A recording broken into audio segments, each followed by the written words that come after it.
দৈত্যপুর নামে এক গ্রাম ছিল। ওই গ্রামে অনেক পরিবার সুখ স্বাচ্ছন্দ্যে জীবন কাটাত। গ্রামে একদিন কালো মেঘে ছায়া নেমে আসে।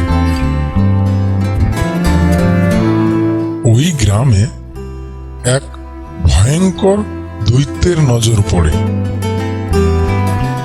হঠাৎ একদিন ওই দৈত্য গ্রামে এসে পড়ে। দৈত্যটি যখন গ্রামে আসতো, ওই গ্রামের বাড়িগুলো দৈত্যের আকার ধারণ করত।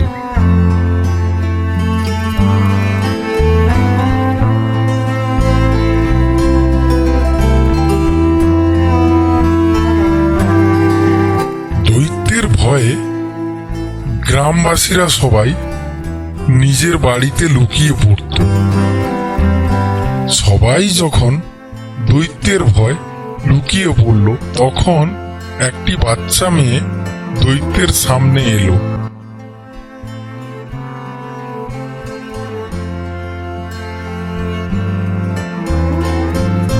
দৈত্যটি তখন মেয়েটির হাঁটু পর্যন্ত হয়ে গেল।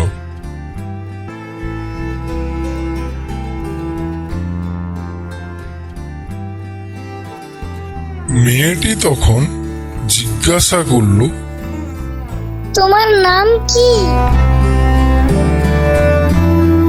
আমার নাম ভয়। আমার মনে হয় আমি কি খুব খারাপ দেখতে? যখন আমি কোনো গ্রামে যাই, আমাকে দেখে সবাই লুকিয়ে পড়ে। আমাকে যখন কেউ ভয় করে, তখন আমি আরো বড় হতে থাকি। আর আমাকে যখন কেউ ভয় না পেয়ে আমার দিকে এগিয়ে আসে, তখন আমি অনেক ছোট হতে থাকি। কেন আমি এরকম রূপ ধারণ করি আমি জানি না। চলো আমার সাথে, তোমাকে আমার গ্রাম ঘুরে দেখাবো। আর সবাইকে আমি জানাবো তুমি কোনো খারাপ না। তোমার সত্য ঘটনা যে তুমি কারোর ক্ষতি চাও না। তাহলে তারা তোমাকে ভয় পাবে না। তোমায় বলি, তুমি কি তোমার ওই ভয় নামটা বদলাতে পারবে? কারণ তোমার ওই নামে গ্রামের সবাই তোমাকে ভয় পায়।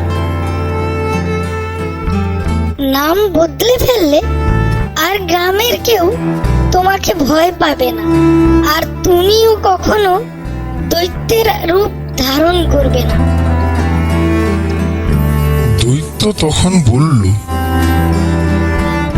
না না, আমি আমার নাম পরিবর্তন করব না।